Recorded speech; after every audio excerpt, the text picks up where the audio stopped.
ਅੱਜ ਮਿਤੀ 23 ਅਪ੍ਰੈਲ 2020 ਤੱਕ ਜ਼ਿਲ੍ਹਾ ਲੁਧਿਆਣਾ ਵਿਖੇ 1267 ਸੈਂਪਲਸ ਕਲੈਕਟ ਕੀਤੇ ਗਏ ਨੇ, ਜਿਹਦੇ ਵਿੱਚੋਂ 1160 ਸੈਂਪਲਾਂ ਦੀ ਰਿਪੋਰਟ ਸਾਨੂੰ ਪ੍ਰਾਪਤ ਹੋ ਚੁੱਕੀ ਹੈ। ਇਹਨਾਂ ਵਿੱਚੋਂ 19 ਕੇਸ ਜਿਹੜੇ ਹੈਗੇ ਉਹ ਪੋਜ਼ੀਟਿਵ ਪਾਏ ਗਏ ਨੇ, ਜਿਨ੍ਹਾਂ ਵਿੱਚੋਂ 16 ਜ਼ਿਲ੍ਹਾ ਲੁਧਿਆਣਾ ਨਾਲ ਸੰਬੰਧਿਤ ਨੇ ਤੇ 3 ਕੇਸ ਜਿਹੜੇ ਹੈਗੇ ਬਾਹਰਲੇ ਜ਼ਿਲ੍ਹਿਆਂ ਦੇ ਨਾਲ ਸੰਬੰਧਿਤ ਨੇ। 1141 ਕੇਸ ਜਿਹੜੇ ਹੈਗੇ ਉਹ ਨੈਗੇਟਿਵ ਪਾਏ ਗਏ ਨੇ। ਕੁੱਲ ਮਿਲਾ ਕੇ 5 ਇੱਥੇ ਡੈਥ ਹੋ ਚੁੱਕੀਆਂ ਹਨ, ਜਿਹਦੇ ਵਿੱਚੋਂ 4 ਜ਼ਿਲ੍ਹਾ ਲੁਧਿਆਣਾ ਨਾਲ ਸੰਬੰਧਿਤ ਸੀਗੀਆਂ ਤੇ ਇੱਕ ਡੈਥ ਜਿਹੜੀ ਸੀਗੀ ਉਹ ਜ਼ਿਲ੍ਹਾ ਲੁਧਿਆਣੇ ਤੋਂ ਬਾਹਰ ਦੀ ਸੀਗੀ। ਕੁੱਲ ਮਿਲਾ ਕੇ ਹੁਣ ਤੱਕ 5 ਪੇਸ਼ੈਂਟ ਜਿਹੜੇ ਹੈਗੇ ਉਹ ਕਿਉਰਡ ਡਿਕਲੇਅਰ ਕੀਤੇ ਜਾ ਚੁੱਕੇ ਨੇ, ਜਿਹਦੇ ਵਿੱਚੋਂ 4 ਜ਼ਿਲ੍ਹਾ ਲੁਧਿਆਣਾ ਨਾਲ ਸੰਬੰਧਿਤ ਨੇ ਤੇ ਇੱਕ ਕੇਸ ਜਿਹੜਾ ਹੈਗਾ ਬਾਹਰਲੇ ਡਿਸਟ੍ਰਿਕਟ ਦਾ ਹੈ। ਤੇ ਕੁੱਲ ਹੁਣ 9 ਕੇਸਿਸ ਯਾਨੀ ਕਿ 8 ਕੇਸ ਜਿਹੜੇ ਹੈਗੇ ਜ਼ਿਲ੍ਹਾ ਲੁਧਿਆਣੇ ਦੇ ਤੇ ਇੱਕ ਕੇਸ ਜਿਹੜਾ ਹੈਗਾ ਬਾਹਰਲੇ ਡਿਸਟ੍ਰਿਕਟ ਦਾ। ਕੁੱਲ 9 ਕੇਸ ਜਿਹੜੇ ਹੈਗੇ ਉਹ ਐਕਟਿਵ ਕੇਸਿਸ ਹੈਗੇ। ਅੱਜ ਵੀ ਇੱਕ ਪੇਸ਼ੈਂਟ ਜਿਹੜਾ ਹੈਗਾ ਉਹ ਕਿਉਰ ਡਿਕਲੇਅਰ ਕੀਤਾ ਗਿਆ ਹੈਗਾ ਸਿਵਲ ਹਸਪੀਟਲ ਤੋਂ। ਸੈਕਿੰਡ ਨੈਗੇਟਿਵ ਰਿਪੋਰਟ ਆਉਣ ਤੋਂ ਬਾਅਦ ਉਹਨਾਂ ਨੂੰ ਡਿਸਚਾਰਜ ਕੀਤਾ ਜਾ ਰਿਹਾ ਹੈ। ਉਹਨਾਂ ਦੀ ਉਮਰ ਜੇ ਆਪਾਂ ਵੇਖੀਏ ਤਾਂ 70+ ਉਹਨਾਂ ਦੀ ਉਮਰ ਹੈਗੀ ਔਰ ਉਹਨਾਂ ਨੇ ਵੀ ਕੋਵਿਡ ਨੂੰ ਹਰਾਇਆ ਹੈਗਾ।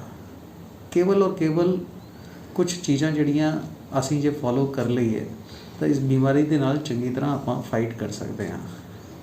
ਇੱਕ ਤਾਂ ਸਭ ਤੋਂ ਜ਼ਿਆਦਾ ਇੰਪੋਰਟੈਂਟ ਜਿਹੜੀ ਚੀਜ਼ ਹੈਗੀ ਉਹ ਹੈਗੀ ਕਿ ਟਾਈਮਲੀ ਇਸ ਬਿਮਾਰੀ ਦਾ ਪਤਾ ਚੱਲ ਜਾਵੇ ਔਰ ਉਹਦੇ ਵਾਸਤੇ ਜਦ ਵੀ ਕਿਸੇ ਵੀ ਬੰਦੇ ਨੂੰ ਕਿਸੇ ਵੀ ਤਰੀਕੇ ਦਾ ਖਦਸ਼ਾ ਹੁੰਦਾ ਹੈ ਜਾਂ ਕੋਈ ਵੀ ਡਾਊਟ ਹੁੰਦਾ ਹੈ, ਕੋਈ ਵੀ ਸਿੰਪਟਮ ਇਸ ਤਰ੍ਹਾਂ ਦੇ ਫੀਲ ਹੁੰਦੇ ਨੇ ਕਿ ਉਹਨਾਂ ਨੂੰ ਖੰਘ ਹੈਗਾ, ਬੁਖਾਰ ਆ ਰਿਹਾ ਹੈਗਾ, ਡਰਾਈ ਕਫ ਹੈ, ਕੁਝ ਇਸ ਤਰ੍ਹਾਂ ਦੀ ਚੀਜ਼ਾਂ, ਕੁਝ ਇਸ ਤਰ੍ਹਾਂ ਦੇ ਸਿੰਪਟਮਸ ਜਿਹੜੇ ਹੈਗੇ ਉਹਨਾਂ ਨੂੰ ਵਿਖਦੇ ਨੇ, ਤਾਂ ਉਹਨਾਂ ਨੇ ਨਾਲ ਹੀ ਨਾਲ ਆਪਣੇ ਨੇੜੇ ਤੇੜੇ ਦਾ ਜਿਹੜਾ ਸਿਵਲ ਹਸਪੀਟਲ ਹੈਗਾ ਜਾਂ ਕੋਈ ਵੀ ਇਸ ਤਰ੍ਹਾਂ ਦਾ ਹਸਪੀਟਲ ਜਿੱਥੇ ਕਿ ਸੈਂਪਲਿੰਗ ਦੀ ਫੈਸਿਲਿਟੀ ਅਵੇਲੇਬਲ ਹੈਗੀ, ਉੱਥੇ ਤੁਰੰਤ ਜਾ ਕੇ ਆਪਣੀ ਸੈਂਪਲਿੰਗ ਜਿਹੜੀ ਹੈਗੀ ਉਹ ਕਰਾ ਲੈਣੀ ਚਾਹੀਦੀ ਹੈ।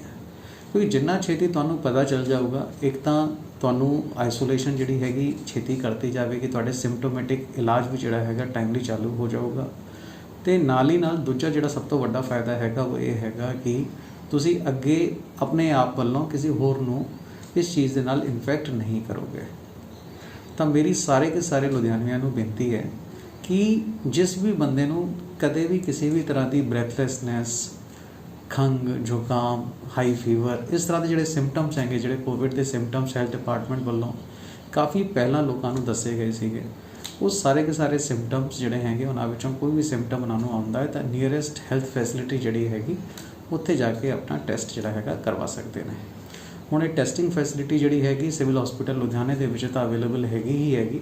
ਇਸ ਤਰ੍ਹਾਂ ਦਾ ਸੈਂਪਲਿੰਗ ਫੈਸਿਲਿਟੀ ਕਈ ਸਾਰੇ ਹਸਪੀਟਲਾਂ 'ਚ ਅਵੇਲੇਬਲ ਹੈ ਅਤੇ ਟੈਸਟਿੰਗ ਫੈਸਿਲਿਟੀ ਜਿਹੜੀ ਹੈਗੀ ਉਹ DMC ਹਸਪੀਟਲ ਲੁਧਿਆਣਾ ਦੇ ਵਿੱਚ ਵੀ ਅਵੇਲੇਬਲ ਹੈਗੀ।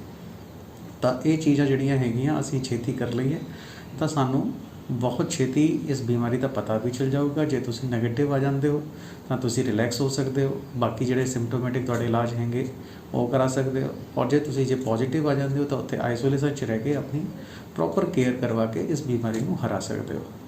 ਕਿਉਂਕਿ ਜਿੰਨੇ ਵੀ ਕੇਸ ਅਭੀ ਤੱਕ ਲੁਧਿਆਣੇ 'ਚ ਆਏ ਨੇ ਜਿਨ੍ਹਾਂ ਦੇ ਵਿੱਚ ਡੈਥ ਹੋਈ ਹੈ, ਉਹ ਕੇਸ ਅਸੀਂ ਦੇਖਿਆ ਹੈ ਕਿ ਬਹੁਤ ਹੀ ਲੇਟ ਸਟੇਜ 'ਤੇ ਸਾਨੂੰ ਪਤਾ ਚੱਲਿਆ ਹੈਗਾ ਕਿ ਪੇਸ਼ੈਂਟ ਜਿਹੜਾ ਸੀਗਾ ਉਹ ਕੋਵਿਡ ਪੋਜ਼ੀਟਿਵ ਸੀਗਾ। ਇਨਫੈਕਟ 1-2 ਕੇਸ ਤਾਂ ਇਹੋ ਜਿਹੇ ਸੀਗੇ ਜਿਹਦੇ ਵਿੱਚ ਸਾਨੂੰ ਉਦੋਂ ਪਤਾ ਚੱਲਿਆ ਜਦ ਪੇਸ਼ੈਂਟ ਦੀ ਡੈਥ ਹੋ ਗਈ ਕਿ ਇਹ ਪੇਸ਼ੈਂਟ ਜਿਹੜਾ ਸੀਗਾ ਉਹ ਕੋਵਿਡ ਪੋਜ਼ੀਟਿਵ ਸੀਗਾ। ਕਿਉਂਕਿ ਜਦ ਤੱਕ ਪੇਸ਼ੈਂਟ ਆਪ ਅੱਗੇ ਨਹੀਂ ਆਉਂਦਾ ਉਦੋਂ ਤੱਕ ਕਿਸੇ ਨੂੰ ਪਤਾ ਨਹੀਂ ਚੱਲੂਗਾ ਕਿ ਉਹ ਬੰਦੇ ਨੂੰ ਕਿਸੇ ਵੀ ਤਰ੍ਹਾਂ ਦੀ ਪ੍ਰੋਬਲਮ ਹੈਗੀ। ਇਹ ਸਕਰੀਨਿੰਗ ਹੈਲਥ ਡਿਪਾਰਟਮੈਂਟ ਵੱਲੋਂ ਲਗਾਤਾਰ ਕੀਤੀ ਜਾ ਰਹੀ ਹੈ। ਕਈ ਸਾਰੇ ਹੌਟ ਸਪੌਟ ਜਿਹੜੇ ਹੈਗੇ ਜਾਂ ਜਿਹੜੇ ਏਰੀਆਜ਼ ਇਹੋ ਜਿਹੇ ਹੈਗੇ ਜਿੱਥੇ ਕਿ ਇਸ ਤਰ੍ਹਾਂ ਦੇ ਪੇਸ਼ੈਂਟਸ ਹੋ ਸਕਦੇ, ਉਹਨਾਂ ਦੀ ਲਗਾਤਾਰ ਸਕਰੀਨਿੰਗ ਹੈਲਥ ਡਿਪਾਰਟਮੈਂਟ ਵੱਲੋਂ ਕੀਤੀ ਜਾ ਰਹੀ ਹੈ। ਹੁਣ ਹੈਲਥ ਡਿਪਾਰਟਮੈਂਟ ਵੱਲੋਂ ਆਪਣੀ ਟੈਸਟਿੰਗ ਕੈਪੈਸਿਟੀ ਵੀ ਜਿਹੜੀ ਹੈਗੀ ਉਹਨੂੰ ਕਾਫੀ ਵਧਾ ਲਿਆ ਗਿਆ ਹੈ।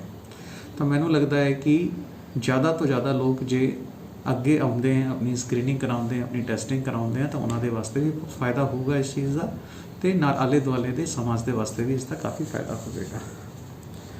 ਇਸ ਤੋਂ ਇਲਾਵਾ ਜਿਵੇਂ ਰਿਲੈਕਸੇਸ਼ਨ 'ਚ ਅਸੀਂ ਦੱਸਿਆ ਸੀਗਾ ਕਿ ਕਈ ਸਾਰੀ ਇੰਡਸਟਰੀਆਂ ਨੇ ਲੁਧਿਆਣੇ ਦੇ ਵਿੱਚ ਆਪਣਾ ਕੰਮ ਜਿਹੜਾ ਹੈਗਾ ਚਾਲੂ ਕਰਤਾ ਹੈਗਾ।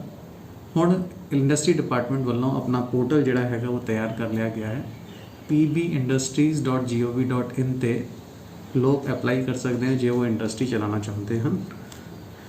ਇੱਕ ਇੰਡਸਟਰੀ ਵਾਲਿਆਂ ਨੂੰ ਬਹੁਤ ਵੱਡਾ ਕਨਫਿਊਜ਼ਨ ਸੀਗਾ ਕਿ ਜੇ ਉਹਨਾਂ ਦੀ ਇੰਡਸਟਰੀ ਦੇ ਵਿੱਚ ਕੋਈ ਵੀ ਬੰਦਾ ਪੋਜ਼ੀਟਿਵ ਆ ਜਾਂਦਾ ਹੈ ਤਾਂ ਉਹਨਾਂ ਦੇ ਖਿਲਾਫ ਸਖਤ ਕਾਰਵਾਈ ਕੀਤੀ ਜਾ ਸਕਦੀ ਹੈ। ਤਾਂ ਉਹਦੇ ਵਿੱਚ ਮੈਂ ਉਹਨਾਂ ਨੂੰ ਇਹ ਕਲੈਰੀਫਾਈ ਕਰਨਾ ਚਾਹਾਂਗਾ ਕਿ ਇੰਡਸਟਰੀ ਵੱਲੋਂ ਜੋ ਗਵਰਨਮੈਂਟ ਵੱਲੋਂ ਹਦਾਇਤਾਂ ਦਿੱਤੀਆਂ ਗਈਆਂ ਹਨ ਕਿ ਉਹਨਾਂ ਨੇ ਸੋਸ਼ਲ ਡਿਸਟੈਂਸਿੰਗ ਮੇਨਟੇਨ ਕਰਵਾਉਣੀ ਹੈ, ਲੋਕਾਂ ਨੂੰ ਮਾਸਕ ਪ੍ਰੋਵਾਈਡ ਕਰਾਣੇ ਹੈ, ਹੈਂਡ ਸੈਨੀਟਾਈਜ਼ ਕਰਵਾਉਣੇ ਹੈ, sanitisation facility, hand washing facility ਜਿਹੜੀਆਂ ਹੈਗੀਆਂ ਇਸ ਤਰ੍ਹਾਂ ਦੀ ਚੀਜ਼ਾਂ ਪ੍ਰੋਵਾਈਡ ਕਰਾਉਣੀਆਂ ਨੇ।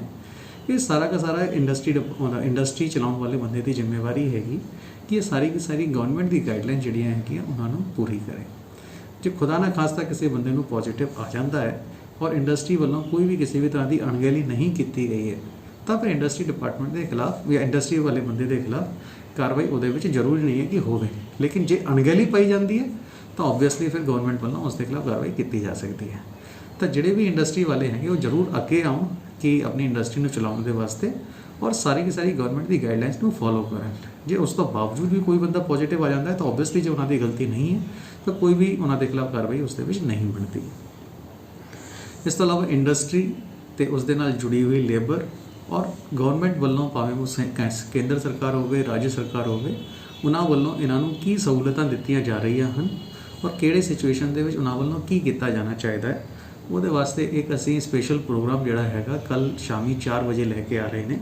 ਇੱਕ ਫੇਸਬੁੱਕ ਲਾਈਵ ਪ੍ਰੋਗਰਾਮ ਜਿਹੜਾ ਹੈਗਾ ਉਹ ਆਰਗੇਨਾਈਜ਼ ਕੀਤਾ ਜਾਵੇਗਾ, ਜਿਹਦੇ ਵਿੱਚ industry department, labour department, EPF ਔਰ ESIC ਡਿਪਾਰਟਮੈਂਟ ਜਿਹੜੇ ਹੈਗੇ ਉਹਨਾਂ ਦੇ ਐਕਸਪਰਟਸ ਜਿਹੜੇ ਹੈਗੇ ਅਸੀਂ ਉਹਨਾਂ ਨੂੰ ਬੁਲਾਇਆ ਹੈਗਾ ਔਰ ਉਹਨਾਂ ਦੇ ਨਾਲ ਅਸੀਂ ਲਾਈਵ ਇੰਟਰੈਕਟ ਕਰਾਂਗੇ। ਲੋਕ ਆਪਣੇ ਕੁਐਸਚਨ ਜਿਹੜੇ ਹੈਗੇ ਇੰਡਸਟਰੀ ਨਾਲ ਸੰਬੰਧਿਤ, ਮਾਈਗ੍ਰੈਂਟ ਲੇਬਰ ਨਾਲ ਸੰਬੰਧਿਤ ਜਿਹੜੇ ਹੈਗੇ ਉਹ ਉੱਥੇ ਸਾਨੂੰ ਪੋਸਟ ਕਰ ਸਕਦੇ ਨੇ, ਜਿਨ੍ਹਾਂ ਦੇ ਅਸੀਂ ਉੱਥੇ ਮੌਕੇ 'ਤੇ ਜਵਾਬ ਦੇਵਾਂਗੇ।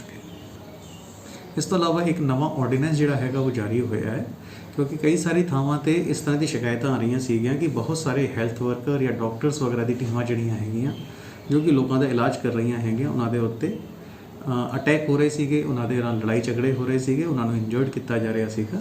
ਤਾਂ ਉਹਦੇ ਵਿੱਚ ਉਹਨਾਂ ਦੀ ਪ੍ਰੋਟੈਕਸ਼ਨ ਦੇ ਵਾਸਤੇ ਗਵਰਨਮੈਂਟ ਆਫ ਇੰਡੀਆ ਵੱਲੋਂ ਇੱਕ ਆਰਡੀਨੈਂਸ ਬਣਾਇਆ ਗਿਆ ਹੈ, ਜਿਸ ਦੀ ਕਾਪੀ ਸਾਨੂੰ ਹੁਣੀ ਪ੍ਰਾਪਤ ਹੋਈ ਹੈ।